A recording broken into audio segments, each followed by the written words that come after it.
Hello दोस्तों, स्वागत है आपका बीएससी वर्ल्ड अमर सिंह में। तो इस चैनल पे आपको सभी प्रकार की क्लासें मिलती हैं ग्रेजुएशन से रिलेटेड। तो आज हम फूड न्यूट्रिशन एंड हाइजीन के बारे में बात करेंगे। फूड न्यूट्रिशन एंड हाइजीन ये बीए, बीएससी या फिर बीकॉम सभी के लिए अनिवार्य प्रश्न पत्र है। अनिवार्य प्रश्न पत्र ये सभी को देना पड़ता है। माइनर सब्जेक्ट है हमारा।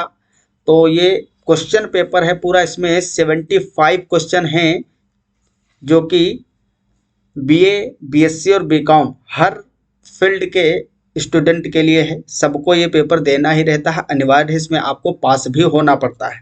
वैसे ये बहुत आसान इसमें क्वेश्चन पूछे जाते हैं, एकदम बेसिक। आप जो 7th 8th में 9 10 में पढ़े रहते हो, जनरली वहीं से क्वेश्चन पूछे जाते हैं। तो ये बहुत आसान क्वेश्चन है, आपको ज़्यादा दिक्कत नहीं होगी इसमें। तो न्यू एजुकेशन पॉलिसी के अकॉर्डिंग ये 2021 का पेपर है, ठीक है। 21-22 में जो पेपर हुआ था, एज इट इज ऐसे ही क्वेश्चन आपको इस बार भी देखने को मिलेंगे जो लोग 2022 और 23 के लिए अपीयर होंगे पेपर में, ठीक है। तो केयरफुली एक एक क्वेश्चन को आपको ध्यान रखना है और पढ़ना है, ठीक। तो नई शिक्षा जो नीति है हमारी 2020 के अकॉर्डिंग ये पेपर है। इसमें हम स्टार्ट करते हैं क्वेश्चन।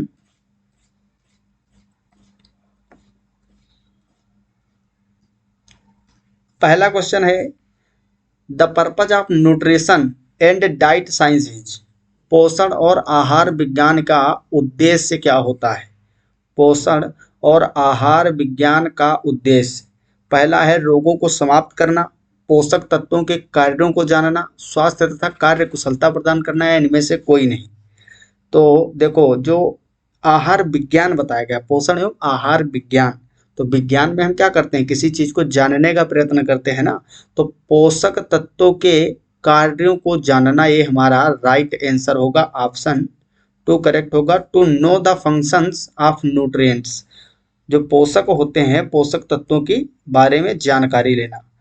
क्वेश्चन नंबर 2 है, about half of your diet should be made up of. आपके आहार का लगभग आधा हिस्सा होना चाहिए। तो लगभग आधा हिस्सा अनाज और सब्जियों का होना चाहिए। किसका? अनाज और सब्जियों, ग्रेन्स एंड वेजिटेबल्स, ठीक है। Question number 3, which of the following is a protective nutritional element. निम्नलिखित में से कौन सुरक्षात्मक पोषक तत्व होता है? Calorie, water, mineral and vitamin, या फिर फैट। तो इसमें देखिए सबका अलग अलग काम है। फैट क्या करता है? इससे एनर्जी प्रोड्यूस होती है बॉडी के अंदर। कैलोरी का भी वही काम है, कैलोरी जैसे कि कार्बोहाइड्रेट मान सकते हो आप। वाटर भी एसेंशियल होता है, लेकिन सुरक्षात्मक पोषक तत्व जो होते हैं वो विटामिन होते हैं। मिनरल एंड विटामिन, तो इसका राइट आंसर होगा 3rd। कौन सा? 3rd होगा, ठीक है। मिनरल्स एंड विटामिन मतलब खनिज लवण और विटामिन। विटामिन का काम होता है सुरक्षात्मक। अगर इनकी डिफिशियंसी हो जाए, मतलब विटामिन की अगर कमी हो जाए या अधिकता हो जाए, ठीक, अधिकता हो जाए, तो इन दोनों कारणों से क्या होता है, रोग उत्पन्न हो जाते हैं। जैसे विटामिन सी की कमी से स्कर्वी रोग होता है, विटामिन ए की कमी से रितौंधी होता है। इसी तरीके से अगर इनकी कमी होती तब भी डिजीज हो जाता है। अगर इनकी अधिकता हो जाए बॉडी के अंदर, फिर भी क्या होता है, फिर भी प्रॉब्लम हो जाती है। तो अगला क्वेश्चन है, an important function of food is also. भोजन का एक महत्वपूर्ण कार्य भी है। तो ये ऑप्शन आप पढ़िए, इनमें से बताइए कौन सा करेक्ट आंसर होगा, ठीक है। कौन सा करेक्ट आंसर होगा? रोग कारक, शरीर के तापमान को नियंत्रित करना, या कार्बोज उत्पन्न करना, या इसमें से कोई नहीं। तो जो शरीर का तापमान होता है उसको भी नियंत्रित रखने में ये लाभदायक होता है। बाकी तो भोजन के काम जानते ही हो आप। भोजन में प्रोटीन होता है, विटामिन्स होते हैं, कार्बोहाइड्रेट होता है, फैट वसा होता है, सबके अलग अलग काम है। अब देखो, जो प्रोटीन होता है हमारा बॉडी का स्ट्रक्चरल एलिमेंट है। स्ट्रक्चर बनाने में, जैसे आप मसल ग्रो करते हो ना, जिम में जाते हो तो क्या खाते हो, प्रोटीन लेते हो। तो जो मसल की ग्रोथ के लिए या बॉडी का जो स्ट्रक्चरल पार्ट है, इसको बनाने में मेन भूमिका प्रोटीन की होती है। कार्बोहाइड्रेट हमको हर समय के लिए एनर्जी प्रोड्यूस करने के लिए ऊर्जा की ज़रूरत रहती ना। अभी मैं बोल रहा हूँ, आपको पढ़ा रहा हूँ, तो इसमें भी एनर्जी खर्च हो रही, तो वो कहाँ से आ रही है? कार्बोहाइड्रेट से। मान लो कार्बोहाइड्रेट अगर हमारे बॉडी में कम पड़ जाता है, तब जो आपका फैट और प्रोटीन है ये टूट के एनर्जी प्रोड्यूस करने लगता है। बहुत सारी various type of mechanism follow होती है बॉडी के अंदर। अगला क्वेश्चन है question number 5। Question number 5, our body needs food for what? हमारे शरीर को भोजन की आवश्यकता किस लिए है? शरीर का निर्माण करने के लिए, शरीर को ऊर्जा देने के लिए, या शरीर को सुरक्षा प्रदान करने के लिए? तो मैंने भी बताया शरीर का निर्माण करने के लिए मतलब प्रोटीन काम आएगा। कौन? प्रोटीन। शरीर को ऊर्जा प्रदान करने के लिए कार्बोहाइड्रेट, ठीक है। और शरीर को सुरक्षा प्रदान करने के लिए विटामिन, विटामिन, प्रोटीन, ठीक। तो ये सभी कार्य जो होते हैं भोजन के होते हैं। To build the body, body building के लिए, to give energy to the body, to provide protection to the body. तो इसका राइट आंसर फोर्थ होगा ऑल ऑफ दीज, सभी कार्य होते हैं भोजन के। क्वेश्चन नंबर 6, डाइट मीन्स, मतलब जो भोजन है, डाइट है, पथ्य पथ्य भी बोलते हैं हिंदी में, इसका अर्थ क्या होता है? तो इसका अर्थ होता है, डाइट का मतलब the rules of dietary control, good nutrition या बैलेंस डाइट। तो राइट आंसर थर्ड होगा संतुलित आहार, मतलब बैलेंस डाइट। बैलेंस डाइट होनी चाहिए तो आप कभी भी बीमार नहीं पड़ोगे, हमेशा हेल्दी रहोगे। ये क्वेश्चन बहुत ही इंपॉर्टेंट है। सेम ऐसे ही क्वेश्चन 2022-23 में भी आपको देखने को मिलेंगे, यहीं से क्वेश्चन उठ के आएंगे सब क्वेश्चन, और आसान होंगे, बस आपको थोड़ा सा पढ़ना पड़ेगा, ठीक। सभी क्वेश्चन अगर आप करोगे हमारे साथ में तो 75 क्वेश्चन इसमें हैं, और कम से कम 75 तो हम ऐसे ही आपको करवा देंगे साथ में। The number of nutrients required by the bodies, शरीर के लिए आवश्यक पोषक तत्वों की संख्या है, कितनी होती है? आवश्यक पोषक तत्व जिनकी जरूरत होती ही है, उनके बगैर बॉडी के कार्य नहीं हो पाएंगे शरीर के, तो ये इनकी संख्या होती है 6। माल न्यूट्रिशन इज कॉज्ड बाई, मतलब निम्नलिखित में से कुपोषण के कारण हैं। कुपोषण के क्या कारण होते हैं? प्रोटीन रिच डाइट, नहीं भाई, प्रोटीन रिच डाइट लोगे तो कोई दिक्कत नहीं होगी। अगर प्रोटीन रिच डाइट लेने लगोगे तो थोड़ा सा आप बॉडी में ग्रोथ होने लगेगा। बैलेंस डाइट है तो बिल्कुल अच्छी बात है। रिच फूड जो होता है, गरिष्ठ भोजन, अगर रिच फूड का मतलब अगर ज़्यादा आप खा लेते हो तो उससे समस्या उत्पन्न हो जाएगी, गरिष्ठ भोजन से दिक्कत होगी। How many basic food groups are food items divided into, मतलब खाद्य पदार्थों को कितने मूल खाद्य समूहों में बांटा गया है? तो इनको जो है 7 ग्रुपों में डिवाइड किया गया है। कितने समूहों में? 7 समूहों में बांटा गया है। Question number 10, which among these in the is the staple food for infants, इनमें से कौन सा शिशुओं के लिए मुख्य भोजन है? शिशुओं के लिए पूछा गया। अब शिशुओं, जब शिशु कहोगे तो लगभग 6 मंथ से जो बेलो होंगे, 6 मंथ से जो नीचे वाले बच्चे होंगे ना, 6 माह से नीचे वाले, तो शिशुओं के लिए भाई मेन भोजन क्या होगा उनका? दूध ही तो होगा, milk. Question number 11, what are the benefits of diet planning, आहार नियोजन या आयोजन। आहार आयोजन से क्या लाभ है? नियोजन नहीं, आयोजन, सॉरी। आहार आयोजन से क्या लाभ होते हैं? तो आहार आयोजन से पहला तो समय का सदुपयोग, धन का सदुपयोग और कार्य का सरलीकरण। तो ये सभी कार्य होते हैं आहार आयोजन से, अगर प्लानिंग आप पहले से करके रखते हो तो। क्वेश्चन नंबर 12, इंपॉर्टेंट क्वेश्चन है। It is necessary for the health of the members of the family, परिवार के सदस्यों के स्वास्थ्य के लिए आवश्यक है। क्या आवश्यक है? उचित देखभाल या उचित पोषण, पौष्टिक तत्व या फिर स्वादिष्ट भोजन। तो स्वादिष्ट भोजन तो नहीं होगा, स्वास्थ्य के लिए क्या होगा? पौष्टिक, केवल पौष्टिक भोजन करने से भी नहीं, उचित पोषण मतलब प्रॉपर न्यूट्रिशन जो है, ये राइट आंसर होगा आपका। इससे परिवार के लोगों का स्वास्थ्य एकदम सही रहेगा। Question number 13, this is necessary so that all the members of the family get proper nutrition, मतलब परिवार के सभी सदस्यों को उचित पोषण मिले, इसके लिए आवश्यक है। क्या आवश्यक है भाई इसके लिए? इसके लिए आवश्यक ये है कि पाक कला का ज्ञान होना चाहिए। किसका? पाक कला का ज्ञान होना चाहिए। और साथ में आहार आयोजन भी हो सकता है, लेकिन आपको एक ही टिक करना है इसमें, ठीक है। Question number 14, kwashiorkor disease is caused by the deficiency of. Kwashiorkor और मरासमस ये दो बच्चों के रोग हैं, छोटे चिल्ड्रन डिजीज हैं, जो कि बहुत पूछे जाते हैं। क्वाशियोरकॉर रोग जो है ये किसकी कमी से होता है? मेनली प्रोटीन की कमी से होता है। किससे होता है? प्रोटीन की कमी से होता है। और मरासमस, मैं यहीं पे बता दूं, मरासमस जो होता है, मरासमस, ये प्रोटीन और कैलोरी दोनों की कमी से होता है। प्रोटीन और कैलोरी, ठीक है, कैलोरी दोनों की कमी से होता है। जब प्रोटीन की कमी होगी तब क्वाशियोरकॉर होगा, ठीक। ये रोग दोनों बच्चों में देखे जाते हैं, खूब पूछा जाता है क्वेश्चन पे। फंक्शंस ऑफ प्रोटीन्स, प्रोटीन के कार्य क्या है बताइए? शरीर का निर्माण करना, बिल्कुल करेक्ट बात। ये तो कई, देखो 2-3 क्वेश्चन इस पे आए हैं बार बार घूम घूम के।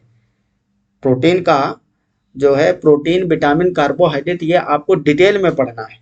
बिल्डिंग द बॉडी, बिल्कुल करेक्ट होगा। शरीर में होने वाले टूट फूट की मरम्मत, यस ये भी करेक्ट है। शल्य चिकित्सा में भी उपयोगी होते हैं क्या?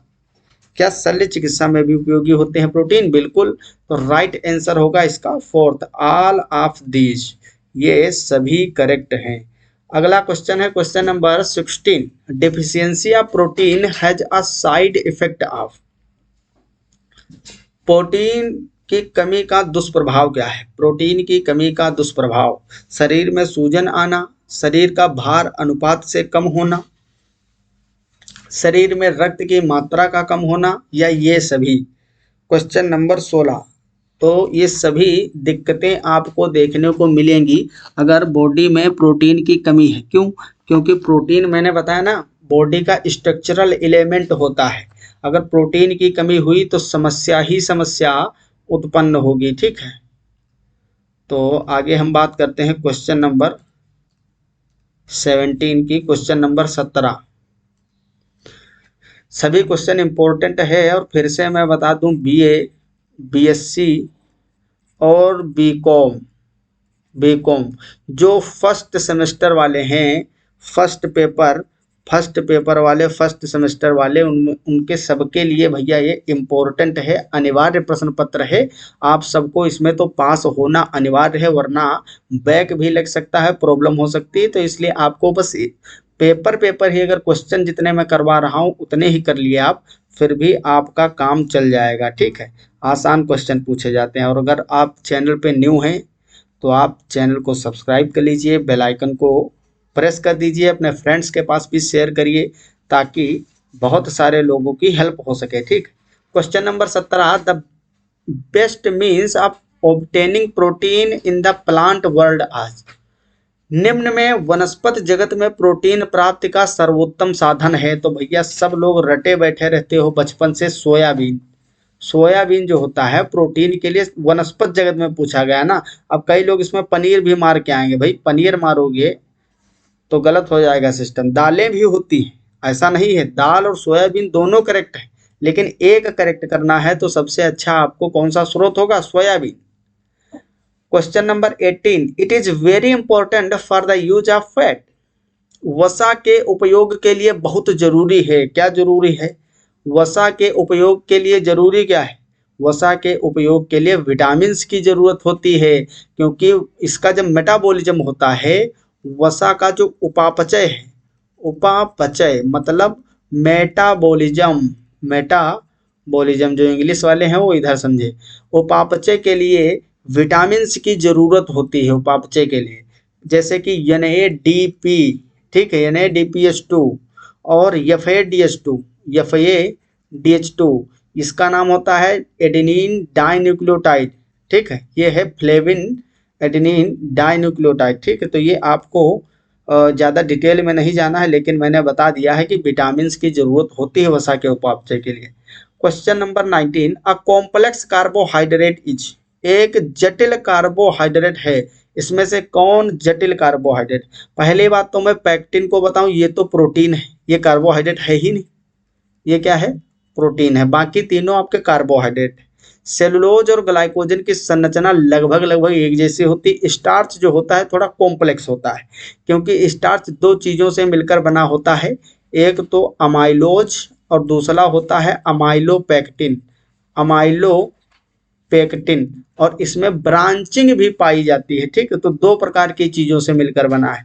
सेलुलोज और ग्लाइकोजन ये एक ही प्रकार की यूनिटों से, मोनोसेकेराइड से मिलकर बना होता है कार्बोहाइड्रेट। तो इसका राइट आंसर जो होगा वो स्टार्च हो जाएगा। यहाँ पे सुक्रोज लिखा है, सुक्रोज तो दूसरी चीज होती है, स्टार्च आप लिख लीजिए, ठीक। स्टार्च थोड़ा सा कन्वर्जन इसमें किया जाता है, वही सुक्रोज स्टार्च में चेंज हो जाता है। Question number 20, when the amount of glucose in the body is high it starts coming out with urine, whose symptom is this? मतलब शरीर में ग्लूकोज की मात्रा अधिक होने पर मूत्र के साथ बाहर निकलने लगता है, यह लक्षण किसका है? डिसेंट्री, हिस्टेरिया, या फिर टाइफाइड या डायबिटीज? तो आप सबको पता होगा ये क्या होगा, मधुमेह होगा। टाइफाइड नहीं होगा, टाइफाइड तो साल्मोनेला टाइफी बैक्टीरिया से होता है। पेचिस भी नहीं होगा, हिस्टीरिया भी नहीं होगा, मधुमेह करेक्ट होगा। आप लोग जानते हो ना, आजकल भाई 60% लोगों को, लगभग 60% लोगों को डायबिटीज है।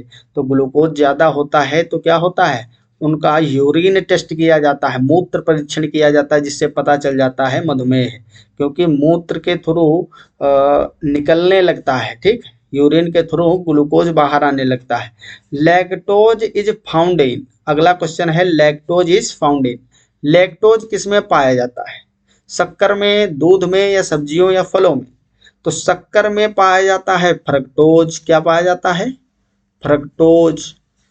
सब्जियों में तो बड़ी चीजें पाई जाती हैं भैया, एक एक लिखाएंगे बहुत सारा हो जाएगा। फलों में भी जो शर्करा की बात करें तो फ्रक्टोज ही पाई जाती है, मीठी शर्करा। दूध में आपका मिलता है लैक्टोज, ठीक है। मिल्क में क्या मिलेगा? लैक्टोज मिलता है। तो सब आसान आसान क्वेश्चन है, आपको पढ़ लेना है। और इसका पीडीएफ नोट्स अगर आपको चाहिए, या इसके अलावा जितनी भी क्लासें होंगी सबका पीडीएफ लिंक जो नोट्स है आपको टेलीग्राम चैनल पे मिल जाएगा। टेलीग्राम चैनल का नाम है बीएससी वर्ल्ड, यहाँ पे मैं लिख दे रहा हूँ, BSc world Amar Singh, BSc world Amar Singh, जो कि यूट्यूब चैनल का नाम है, सेम वही नेम से टेलीग्राम चैनल है। इसको आप ज्वाइन करेंगे, आपको वहीं पे इसका पीडीएफ नोट्स मिल जाएगा। इसके अलावा जितनी भी क्लासेस फूड न्यूट्रिशन की होंगी सब आपको वहीं पे मिलता रहेगा। Question number 22, what is the main function of carbohydrate? Carbohydrate का प्रमुख कार्य क्या होता है? कार्बोहाइड्रेट का मुख्य कार्य शरीर की रोग निरोधक शक्ति बढ़ाना? नहीं भाई। शरीर में चिकनाई उत्पन्न करना? ये तो फैट का काम है, वसा का। अस्थियों को मजबूत करना? ये भी नहीं है। शरीर में ऊर्जा तथा शक्ति पैदा करना? ये एकदम करेक्ट है। To create energy and power in the body, to create energy and power in the body, शरीर में ऊर्जा और शक्ति को पैदा करना, ये आपका राइट आंसर होगा। अगला क्वेश्चन है question number 23, question number 23, what kind of food is fat? वसा जो होती है, वसा कैसा भोज्य पदार्थ है? चिकनाई युक्त होता है, तुमको पता है ना, लुब्रिकेटेड। ये जो सरसों का ऑयल वगैरह कोई भी ऑयल आप यूज करते हो, क्या होता है? वसा ही तो होता है, फैट होता है। Question number 24, how many calories dose 1 gram of fat provide? मतलब 1 ग्राम वसा कितनी कैलोरी देता है? 1 ग्राम वसा, तो फैट की बात करें तो ये 9 कैलोरी देता है। कितनी? देखो 1 ग्राम जो फैट होगा ना, फैट वो 9 कैलोरी देगा। और 1 ग्राम कार्बोहाइड्रेट और 1 ग्राम प्रोटीन जो होगा ये लगभग 5.6 कैलोरी एनर्जी प्रोवाइड करते हैं 1 ग्राम। तो फैट जो होता है वो सबसे ज़्यादा एनर्जी देता है, इसीलिए ज़्यादा ऑयली चीज़ें जो खाते हैं फैट वाली वो मोटे होते चले जाते हैं। Question 25, scurvy disease is caused by the deficiency of which vitamins. Scurvy रोग किस विटामिन की कमी से होता है? तो एकदम रटा हुआ क्वेश्चन रहता है सबका। विटामिन सी जो होता है, विटामिन सी, इसकी कमी से हो जाता है स्कर्वी रोग। और इससे क्या होता है, जब मसूड़ों से ब्लड आने लगता है, ब्लीडिंग होने लगती है, मसूड़ों से ब्लीडिंग होने लगती है, क्या होने लगता है, ब्लीडिंग होना। और क्या इसका लक्षण होता है, क्वेश्चन पूछते हैं इस पे भी। इसके अलावा जैसे कि होठों के किनारे फटना, होठों के किनारे फटना, ठीक है, त्वचा रूखी रूखी हो जाती है, ये सभी लक्षण होते हैं इसके। इसलिए नींबू वगैरह खाओगे आंवला तो त्वचा भी अच्छी रहेगी, बाल भी अच्छे रहेंगे, स्वास्थ्य भी अच्छा रहेगा। और आपको बता दूं, इम्यूनिटी भी स्ट्रोंग रहती है। विटामिन सी की अगर कमी नहीं है, बढ़िया पर्याप्त मात्रा में है बॉडी में, तो आपकी इम्यून सिस्टम जो होता है, इम्यून सिस्टम स्ट्रोंग रहता है, प्रतिरक्षा तंत्र। Question number 26, which disease is deficiency of vitamin A. Vitamin A की कमी से कौन सा रोग होता है?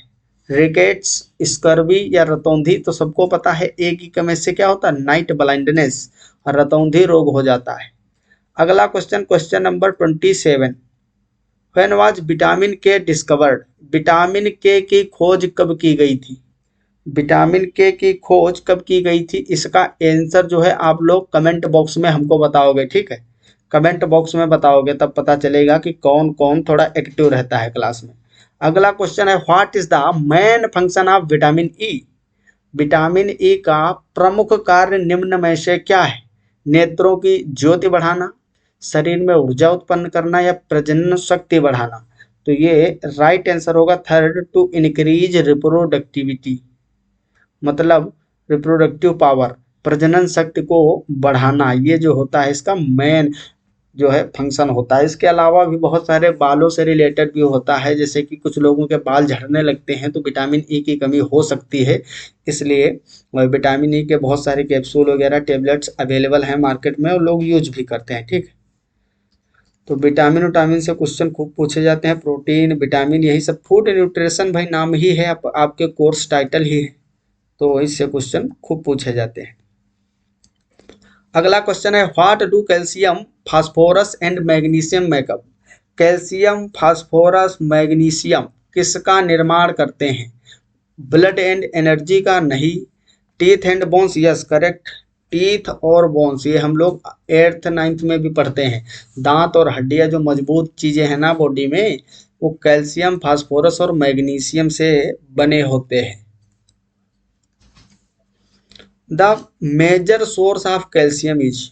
कैल्शियम का प्रमुख स्रोत क्या है? प्रमुख स्रोत भाई दूध होता है, मिल्क, क्या होता है, milk. Question number 31, good source of sodium is. Sodium प्राप्ति का अच्छा स्रोत कौन है? तो सोडियम के लिए भाई, सोडियम के लिए नमक अच्छा स्रोत होता है, साल्ट, क्योंकि नमक जो होता है साल्ट वो NaCl, इसका फॉर्मूला ही होता है सोडियम क्लोराइड। क्या होता है, सोडियम क्लोराइड, ठीक है। तो ये इंपॉर्टेंट क्वेश्चन, ऐसे आसान आसान क्वेश्चन पूछे जाते हैं। Vitamin A is found the most in which. Vitamin A सबसे अधिक किस में पाया जाता है? तो सबसे अधिक भाई कैरेट में पाया जाता है, किसमें, गाजर में पाया जाता है। गाजर हो गया आपका, दूध हो गया, ठीक, दूध लिख दिया मैंने, दूध दूध दूध नहीं, ठीक है, गाजर में पाया जाता है। इसके अलावा दूध हो गया, मिल्क। इसके अलावा विटामिन ए आपका मछली में भी पाया जाता है। मछली जो होती है, मछलियाँ, ये भी अच्छा स्रोत होती हैं विटामिन ए का। घी वगैरह हो गया, तो दूध कहो या घी कहो, बात तो वही आया, तो घी भी दूध से है, कंसंट्रेशन थोड़ा ज़्यादा हो जाती है। अगला क्वेश्चन है question number 33, vitamin C is found in which of the following. Vitamin C निम्न में से किसमें पाया जाता है? मक्खन, घी, तेल, नींबू? सब लोग रटे बैठे रहते हैं, ये क्वेश्चन है ना, नींबू, लेमन। और आ भी जाते हैं, आसान ही क्वेश्चन पूछे जाते हैं ज़्यादातर एग्जाम में, नींबू आपको याद रखना है। इसके अलावा नींबू के अलावा आप जैसे कि आंवला है, आंवला ठीक है, ये भी, और नारंगी हो गया, नारंगी, संतरा, ये सारी चीज़ें जो होती हैं ना, अमरूद हो गया, क्या हो गया, अमरूद, और इसके अलावा टमाटर भी, टमाटर, टमाटर, जितनी खट्टी चीज़ें लगभग होती है ना उन सब में विटामिन सी पाया जाता है। तो ये सभी एग्जाम्पल याद कर लो, हो सकता है इस बार पेपर में नींबू की जगह आंवला रख दे। ठीक। क्वेश्चन नंबर 34, घेंघा disease is caused by the deficiency of which element. घेंघा रोग किस तत्व की कमी से होता है। तो ये भी आसान ही तो क्वेश्चन है, देखो भाई सब रटे होते हैं सबके। घेंघा डिजीज किससे होता है, कैल्शियम, फास्फोरस, आयोडीन या आयरन। तो इसका राइट आंसर होगा आयोडीन। आयोडीन की कमी से हो जाता है घेंघा रोग। घेंघा रोग किससे होता है, आयोडीन की कमी से। अगला क्वेश्चन,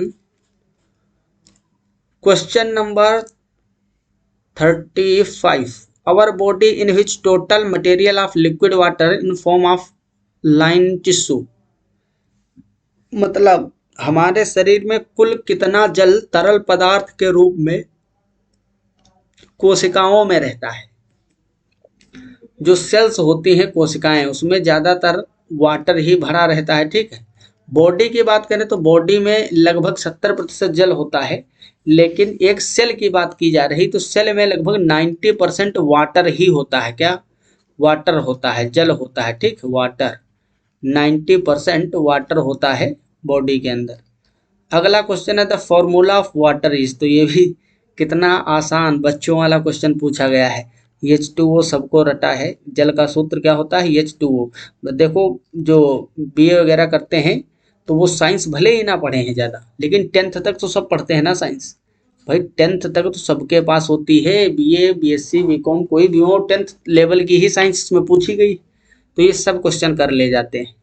अगला क्वेश्चन है what is the development of children for necessary. बच्चों के विकास के लिए सबसे जरूरी क्या है, प्रोटीन, फल, मछली, वसा। तो सबसे ज्यादा विकास के लिए प्रोटीन आवश्यक, क्योंकि फिर वही बात, प्रोटीन बॉडी का स्ट्रक्चरल एलिमेंट है, तो ये विकास के लिए अति आवश्यक होता है। ये एक लाइन याद रखो मेरी, ये तो प्रोटीन से रिलेटेड क्वेश्चन आपके सभी बन जाएंगे। For the supply of iron a pregnant women would be given. लोहे की आपूर्ति के लिए गर्भवती महिला को दिया जाना चाहिए पालक, मांस, जिगर या ये सभी। तो उसको पालक देना चाहिए। क्या देना चाहिए, स्पिनच, पालक। पालक जो होता है ये लोहे के लिए, लौह तत्व जो होता है, लौह तत्व के लिए बहुत आवश्यक होता है। लोहा क्यों आवश्यक है, लोहा जो है इलेक्ट्रॉनों के ट्रांसफर के लिए, जो ईटीसी साइकिल एक बॉडी में चलता है, आपको बताऊं मैं, इलेक्ट्रॉन ट्रांसपोर्ट चेन, इसके लिए लोहा जो होता है फेरोडॉक्सिन बनाता है कॉम्प्लेक्स, उसकी बहुत इंपॉर्टेंट रोल होता है बॉडी के अंदर मेटाबॉलिज्म में। ठीक है, उपापचय में। तो इसलिए लोहे की आवश्यकता होती है शरीर में, और लोहे को पूरा करने के लिए पालक खानी चाहिए। What should be eaten for the supply of vitamin C. Vitamin C की आपूर्ति के लिए क्या खाना चाहिए, आंवला भी खा सकते हो, टमाटर, नींबू, तो ये सभी हो गया ना, आंवला, टोमेटो, लेमन सब। तो राइट आंसर फोर्थ होगा, ऑल ऑफ दीज। हाँ, अगले क्वेश्चन पे आइए भाई साहब। अगला क्वेश्चन है क्वेश्चन नंबर 40, ज़्यादा बड़ा हो गया। Question number 40, nutrition element, nutritious element that is not found in milk. मतलब ऐसा पोषक तत्व जो दूध में नहीं पाया जाता है। प्रोटीन होता है, कैल्शियम भी होता है, विटामिन ए भी होता है, लेकिन विटामिन सी नहीं होता है। तो राइट आंसर फोर्थ वाला हो जाएगा। Question number 41, community health is. सामुदायिक स्वास्थ्य क्या है, कम्युनिटी हेल्थ इज, समुदाय में रहने वाले प्रत्येक सदस्य का उत्तम स्वास्थ्य। Yes correct, good health of every member living in community, living in a community. तो कम्युनिटी हेल्थ की डिफिनेशन ही पूछ ली गई है, what is community health. Question number 42, सामुदायिक स्वास्थ्य के लिए किस पर निर्भर है, सामुदायिक स्वास्थ्य के लिए किस पर निर्भर है? व्यक्ति पे, समुदाय या शासन या उपर्युक्त सभी? तो ये जो होता है उपर्युक्त सभी मतलब सभी पे डिपेंड होता है, सभी पे डिपेंड होता है। Question number 43, BCG vaccines is given for the prevention of which disease? BCG टीका जो होता है किसके रोकथाम के लिए लगाया जाता है? BCG, तो BCG होता है ये ट्यूबरकुलोसिस, जिसको टीबी बोलते हो। क्या बोलते हो? टीबी रोग हो जाता है ना, तपेदिक के लिए यूज किया जाता है। इसके लिए जो बैक्टीरिया रिस्पॉन्सिबल होता है, जीवाणु, वो कौन होता है? Mycobacterium, Mycobacterium, bacterium. ठीक है, ये आपको याद रखना है। जीवाणु होता है एक बैक्टीरिया जिससे टीबी हो जाता है, ट्यूबरकुलोसिस। एक तो देखो कुछ बीमारियों के नाम और उनसे कुछ ऐसे ऑर्गेनिज्म के नाम आपको याद करने हैं जिनसे बीमारियां फैलती हैं।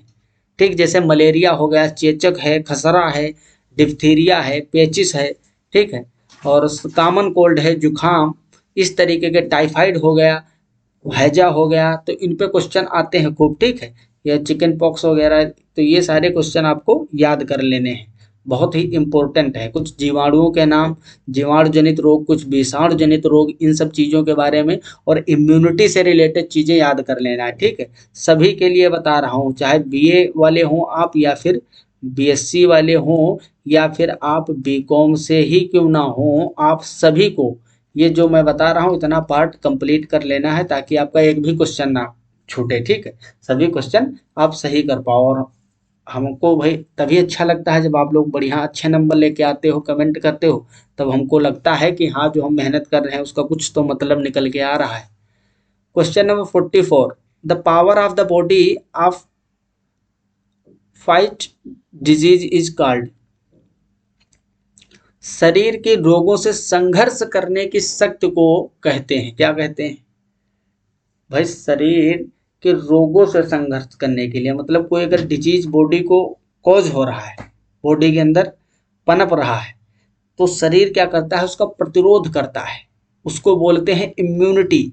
क्या बोलते हैं? इम्यूनिटी मतलब प्रतिरक्षा बोलते हैं। क्या बोलते हैं? प्रतिरक्षा बोलते हैं। इम्यून सिस्टम होता है ना एक प्रतिरक्षा तंत्र बॉडी के अंदर, वही क्या करता है? प्रिवेंशन करता है डिजीजों को, जो वायरस बैक्टीरिया वगैरह जो इन्फेक्शन कॉज करते हैं उससे एंटीबॉडी बनाता है ना प्रतिरक्षा तंत्र। तो एंटीबॉडी जो होती है वो लड़ने का काम करते हैं सेना की भांति। तो रोग प्रतिरोधक क्षमता, रोगों से संघर्ष करने की शक्ति को हम क्या बोलते हैं? रोग प्रतिरोधक क्षमता बोलते हैं। अगला क्वेश्चन, तो थोड़े ही क्वेश्चन बचे हैं, आप लोग ज़्यादा बोरियत मत फील होने देना खुद को, लगे रहो। Tuberculosis is spread by which bacterium? देखो वही वही पूछा गया है क्वेश्चन अभी, जो टीबी होता है ना, क्षय रोग, किस जीवाणु से फैलता है? ट्यूबरकुलोसिस को हिंदी में तपेदिक भी बोलते हैं और क्षय रोग भी बोला जाता है।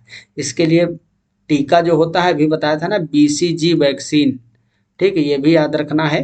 तो ये बैसिलस जीवाणु से होता है। बैसिलस एक बैक्टीरिया का पूरा ग्रुप है, लेकिन मैन बैक्टीरिया जो होता है वो कौन होता है? माइकोबैक्टीरियम, माइकोबैक्टीरियम, माइकोबैक्टीरियम, जो कि एक बैसिलस जीवाणु है। Question number 46, the symptoms of AIDS is? AIDS जो होता है, एड्स के क्या लक्षण होते हैं? भार में कमी, लंबी अवधि तक लंबा ज्वर रहना या अतिसार की शिकायत? तो इसमें से कौन से लक्षण? ये सभी लक्षण देखने को मिल सकते हैं। एड्स ऐसा डिजीज है, धीरे धीरे जब ये सीवियर केस हो पाता है इसका, तो बॉडी में हर प्रकार के इन्फेक्शन होने लगते हैं। क्योंकि एड्स जो है ना, एड्स ये क्या करता है? हमारे बॉडी में जो लिम्फेटिक ग्लैंड है उस पर एक्शन करता है और T4 सेल्स को मारने लगता है। जितनी भी T4 लिम्फोसाइट्स होती हैं उनको मारने लगता है। ये हमारी प्रतिरक्षा तंत्र को मजबूत रखने में सहायक होती है। जब एड्स का जो जीवाणु विषाणु होता है, HIV वायरस, HIV, ये क्या करेगा? T सेल्स को खत्म कर देगा, T4 सेल्स को। जब T4 सेल्स रह नहीं जाएंगी तो बाकी जितने भी हमारे सराउंडिंग में माइक्रो ऑर्गेनिज्म प्रेजेंट हैं वो भी इन्फेक्शन कॉज करने लगते हैं। कहने का मतलब ये है अभी जहाँ हम बैठे हुए हैं, हमारे चारों ओर करोड़ों की संख्या में सूक्ष्म जीव उपस्थित हैं, लेकिन वो हमको इन्फेक्शन नहीं पहुंचा पा रहे हैं। क्यों? क्योंकि हमारी बॉडी के अंदर एक प्रॉपर इम्यून सिस्टम वर्क कर रहा है। T4 लिम्फोसाइट्स भी का काम यही होता है कि क्या करती है, बी लिम्फोसाइट्स के हेल्प करती हैं एंटीबॉडी बनाने में। तो एंटीबॉडीज बनते हैं, वो माइक्रो ऑर्गेनिज्म से लड़ते हैं, इसीलिए हमको डिजीज नहीं होता है जनरली। लेकिन जब एड्स किसी को होता है तो HIV वायरस, ये जो होता है एड्स के लिए जो जिम्मेदार है, ये क्या करता है, T4 सेल्स को मार देगा। अब जब T4 सेल्स मर जाएंगी तो बॉडी के अंदर उतनी ज़्यादा मात्रा में एंटीबॉडी प्रोड्यूस नहीं होगा। तो ये जो सराउंडिंग वाले माइक्रो ऑर्गेनिज्म हैं, ये तुरंत डिजीज कॉज करेंगे। तो अलग अलग प्रकार के बहुत सारे रोग होने लगते हैं। धीरे धीरे वो व्यक्ति रोगों का शिकार हो जाता है। इसीलिए जो एड्स होता है बहुत ही डेंजरस डिजीज होता है। ठीक, इसका सीवियर केस जब होता है तो बहुत ही दिक्कत हो जाती है व्यक्ति को। When was the mid day meal program implanted? Mid day meal कार्यक्रम कब शुरू हुआ था? तो ये सन 95 में शुरू हुआ था। पहला ही ऑप्शन इसका करेक्ट होगा। अगला क्वेश्चन है question number 48। The symptoms of diabetes are? मधुमेह रोग के लक्षण क्या है? बहुमूत्रता, अधिक प्यास लगना है, भूख में वृद्धि, तो ये सभी इसके लक्षण होते हैं। What are the causes of high blood pressure among the following? निम्न में उच्च रक्तचाप का कारण क्या होता है? हाई ब्लड प्रेशर जो होता है उसका कारण क्या है? तो स्मोकिंग एंड ड्रिंकिंग, धूम्रपान एंड मदिरापान, ये जो हैं दोनों कारण होते हैं उच्च रक्तचाप के, मतलब हाई ब्लड प्रेशर के कारण होते हैं। अगला क्वेश्चन, क्वेश्चन नंबर 50, 50वां क्वेश्चन आ गया है। Symptoms of high blood pressure, उच्च रक्तचाप के लक्षण क्या होते हैं? वहां पे पूछा गया था कि कारण क्या होता है, यहाँ पूछा गया है कि इसके लक्षण क्या क्या होते हैं। अगर हाई ब्लड प्रेशर है तो सभी लक्षण ये दिखेंगे आपको तीनों। चक्कर भी आएगा, सिर दर्द हो सकता है, उल्टी होना, तो ये सभी हो सकते हैं। ठीक है, इसमें जो है हेडेक हेडेक भी होगा और वोमिटिंग भी होने लगती है। क्या होती है? वोमिटिंग, उल्टी होने लगती है। The cause of obesities? मोटापे का कारण क्या होता है? वसा या वंशानुक्रम या फिर कम शारीरिक काम, तो ये सभी लक्षण है। देखो, वंशानुक्रम इनहेरिटेंस भी हो सकता है कि वंशानुगत हो, पीढ़ी दर पीढ़ी मोटापा, या अधिक वसा के एकत्रित हो जाने से, फैट से भी हो सकता है। और लेस फिजिकल लेबर, मतलब अगर शारीरिक काम नहीं कर रहे हो, व्यायाम नहीं कर रहे हो, बस खा रहे हो, पड़े हो, चेयर पे लदे पड़े रहते हो, तो मोटे हो जाओगे। ठीक, तो मोटापे के सभी कारण हो सकते हैं। This is not a type of constipation, मतलब कब्ज का प्रकार नहीं है। मरोड़ वाला कब्ज, ये तो भाई होता है कब्ज, कब्ज का ही प्रकार है। मनोवैज्ञानिक, निरंतर मल बहना या सामाजिक कब्ज, यह कोई कब्ज का प्रकार नहीं है। Social constipation is not a type of constipation. The body temperature of a healthy normal person is? एक स्वस्थ सामान्य व्यक्ति के शरीर का तापमान कितना होता है? तो आप जब फीवर होता है, आपको जाते हो डॉक्टर के पास तो थर्मामीटर देता है ना लगाने के लिए, वो जो मुंह में लगाया जाता है ना, तो कितना बताता है? अगर 98.6 से ऊपर बताता है तो क्या होता है? फीवर होता है। तो 98.44 डिग्री फ़ारेनहाइट लिखा है, लेकिन एक्यूरेट अगर बताऊं एकदम, तो 98.6 फ़ारेनहाइट जो होता है ये स्टैंडर्ड माना गया है, स्टैंडर्ड होता है, मानक होता है। इसके नीचे अगर हुआ तो समझ लो बॉडी टेम्परेचर कम है, इसके ऊपर हुआ तो फीवर है। विच of the following foods should not be given after fever control? जल नियंत्रण के बाद निम्न में से कौन सा आहार नहीं देना चाहिए? रोटी। कौन सा? रोटी। अगला क्वेश्चन है question number 55। Question number 55, on which data national women day is celebrated? राष्ट्रीय महिला दिवस कब मनाया जाता है? ये बताइए भैया। देखो, बढ़िया क्वेश्चन रखा गया है। तो ये 8 मार्च को मनाया जाता है। कब मनाया जाता है? 8 मार्च को। During pregnancy how much extra calories are required?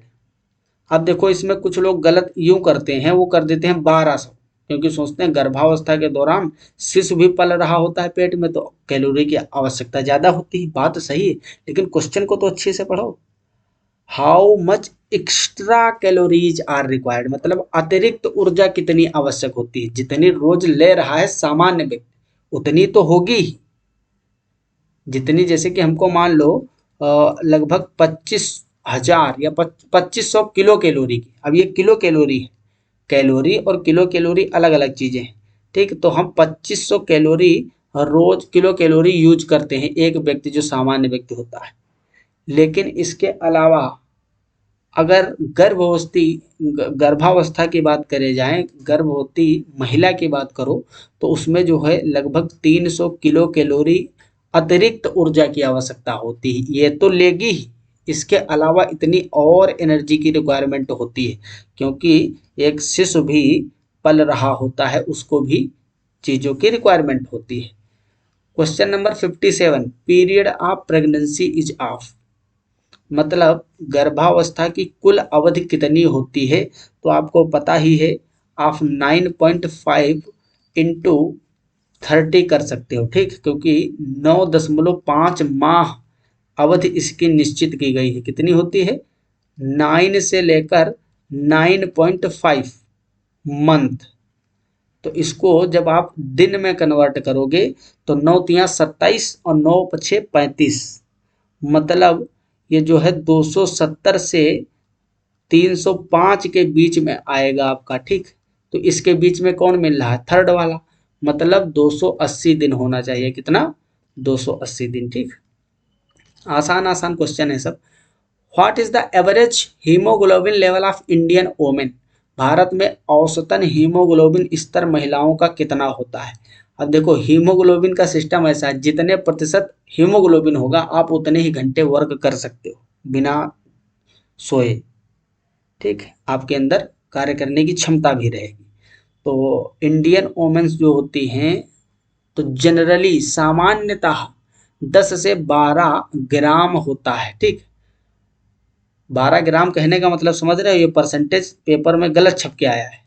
Percentage और सेंटेज कुछ नहीं होता है इसका, ठीक। ये जो है ये परसेंटेज छपा है ना, इसका कोई मतलब नहीं। 10 से 12 ग्राम, ग्राम कहो या ml कह सकते हो आप, पर 100 ml ब्लड, पर 100 ml ब्लड। अगर आपका 100 ml ब्लड निकाला जाए, 100 ml समझते हो, 100 ml का मतलब जानते हो, एक गिलास जो होता है वो 250 ml का होता है। अब गिलास भी एक बड़े आते हैं छोटे आते हैं, कैसे समझाऊं। जैसे जो बोतल लगाते हैं ना डॉक्टर, वो 500 ml का होता है। कितने ml का? 500 ml का होता है। और छोटका वाला एक बोतल लगाते हैं वो 100 ml का होता है। तो अगर 100 ml ब्लड निकाला जाए, उस 100 ml ब्लड में अगर 10 से 12 ग्राम तक हीमोग्लोबिन है, फिर समझ लो कि हीमोग्लोबिन का स्तर सही है वोमेन के लिए। और यही जो है मेल के लिए भी, पुरुषों के लिए भी पूछा जा सकता है। तो पुरुषों में इसकी मात्रा 14 से लेकर 16 ग्राम तक होती है, ठीक। कुछ जो है इसकी मात्रा ज़्यादा होती है, स्त्रियों में 10 से 12। To prevent and cure anaemia one should take, रक्ताल्पता की स्थिति को कम करने के लिए आहार में क्या लेना चाहिए। रक्ताल्पता जो होती है इसमें कम क्या हो जाता है? हीमोग्लोबिन ही, हीमोग्लोबिन कम हो जाता है एनीमिया में। और हीमोग्लोबिन को बनाने के लिए किसकी जरूरत होती है? फेरस की, मतलब आयरन, आयरन की जरूरत होती है, आयरन की। लोहा, किसकी जरूरत होती है? लोहे की जरूरत होती है, लोहे की। और लोहा कहाँ से मिलेगा?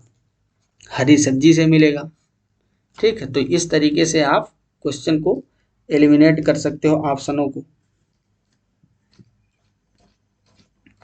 अगला क्वेश्चन है question number 60, vitamin A dose for children, मतलब जो बच्चे होते हैं बच्चों को विटामिन की मात्रा कितनी दी जाती है। तो आपको बता दूं, जो 6 से 11 मंथ के बीच के बच्चे हैं उनके लिए 1,00,000 IU, IU का मतलब क्या होता है यहाँ पे समझ लीजिए। IU का मतलब होता है इंटरनेशनल यूनिट, इंटरनेशनल यूनिट, ठीक है।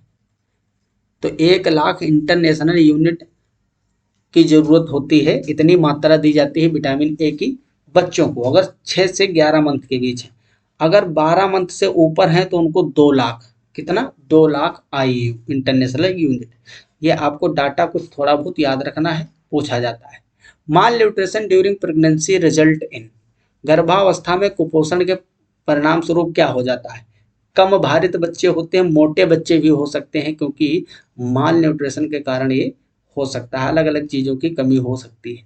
The total requirement of calcium during lactation is, मतलब गर्भावस्था में कैल्शियम की कुल आवश्यकता कितनी होती है? सामान्यतः व्यक्ति को 700 mg, mg कहने का मतलब मिलीग्राम, mg का मतलब होता है मिलीग्राम, ग्राम से बहुत छोटा, 700 mg सामान्यतः जरूरत होती है हर व्यक्ति को। जो गर्भावस्था की अगर हम बात करते हैं, ठीक है, गर्भावस्था नहीं है, लैक्टेशन पूछा गया। लैक्टेशन मतलब दुग्ध श्रावण, दुग्ध श्रावण के समय, ठीक, समझ रहे हो, चाइल्ड बर्थ के बाद में। तो चाइल्ड बर्थ के बाद में दुग्ध श्रावण के लिए भाई दूध में भी कैल्शियम होता है, तो उसके बनाने के लिए और कैल्शियम की जरूरत है। तो उस स्त्री को टोटल लगभग 1000 से 1200 मिलीग्राम कैल्शियम की आवश्यकता हो जाती है, ठीक, मात्रा बढ़ जाती है।